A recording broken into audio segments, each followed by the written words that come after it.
So have you ever picked up an audit and then later on you wish that you had not gotten it?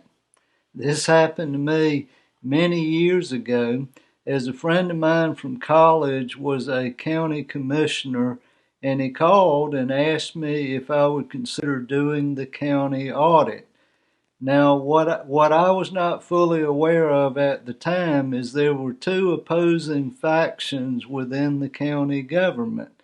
And of course, he, as a county commissioner, my friend from college, was a part of one of those factions. And I learned later on that the reason he desired to hire me was to try to help support his side. And of course, that's not the role of an auditor. So I was awarded the audit. I took it. I remember the fee was about 30 to 35,000, and this was, say, 20 years ago. So for me, as a small practitioner, that was a pretty good fee and an important fee for me in my business. So I took on the audit. I had a fair amount of experience as a governmental auditor, so I knew how to audit governments. That was not the problem. But as I performed the audit, I began to see issues that related to the opposing side. So we'll call my friend Bill, and Bill had these opposing county commissioners, and they were doing some things that they really should not have been, things that were even illegal. And so as I discovered these things, I sat down one day with the county commission chairman, who was on the opposing side from Bill, and I said to the county commission chairman, I'm sorry, but I see this transaction that involves your son, and this is an illegal transaction, and I will be reporting it in the audit. Well, the county commission chairman looked at me and said, if you report that transaction, I will fire you. And, I was really at a point where I was like, please fire me. I'm ready to go. So this went on, and there were some other issues that came up. They had some cash flow problems. So I intended to discuss those cash flow issues in the exit conference, and I was threatened again.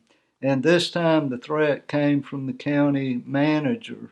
And the county manager was a real big guy. He was about 6'2", about 250.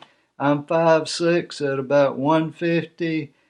And he more or less physically threatened me and told me that I wouldn't be reporting these issues. And so, I had to make a decision, and really that decision had already been made. I was hired to do the audit, so I was going to do the audit, and I was going to do it the right way. Even though we had these two factions going on, I still had an obligation to report the things that I was seeing. Now, as the story evolves, it got really kind of scary to a point that I felt like my life was threatened. Now, this may sound really bizarre, but I actually met with the sheriff of the county one day, and he said to me, your life is potentially in danger. And the sheriff advised me to actually carry a pistol with me, if you can believe this. And that concerned me even more. I'm like, he's really serious. And these people are serious. Well, to make things even stranger, just a few days after that, I was advised by the sheriff that he and I would go into the county commissioner's office seize all of the accounting records, and then take them to a neighboring county where I would perform the audit. And I'm like, this is just surreal. But sure enough, a couple of days later, I go into the county commissioner's office with the sheriff with me with legal papers to seize the records. And we seized the records, loaded up boxes of information into my truck, and then I took those records to a neighboring county where I completed the audit. And so when I completed the audit, I reported the illegal transaction for the county commission chairman. I reported the cash flow issues that they had, and they were true to their promise. In other words, as soon as I finished the audit, I was fired. So I no longer did the audit in that county anymore, and I was really glad to not do the audit in that county anymore. Now, I tell this whole story to make a point, and the point is this. When you go through client acceptance, really look at what's going on there. Be aware of what's going on there as much as you can. Now, sometimes you will not be aware of factors until you're well into the audit, but as much as you can in that first day or two, as you're looking at whether or not you want to provide this service, you want to become aware of all the dynamics, all the factors, as much of the history as you can before you accept the engagement. Now, you may do this and you may see some potential future irritations, and you might decide to go ahead and take the engagement anyway. That's all fine and good. All I'm saying is please be aware of what is before you.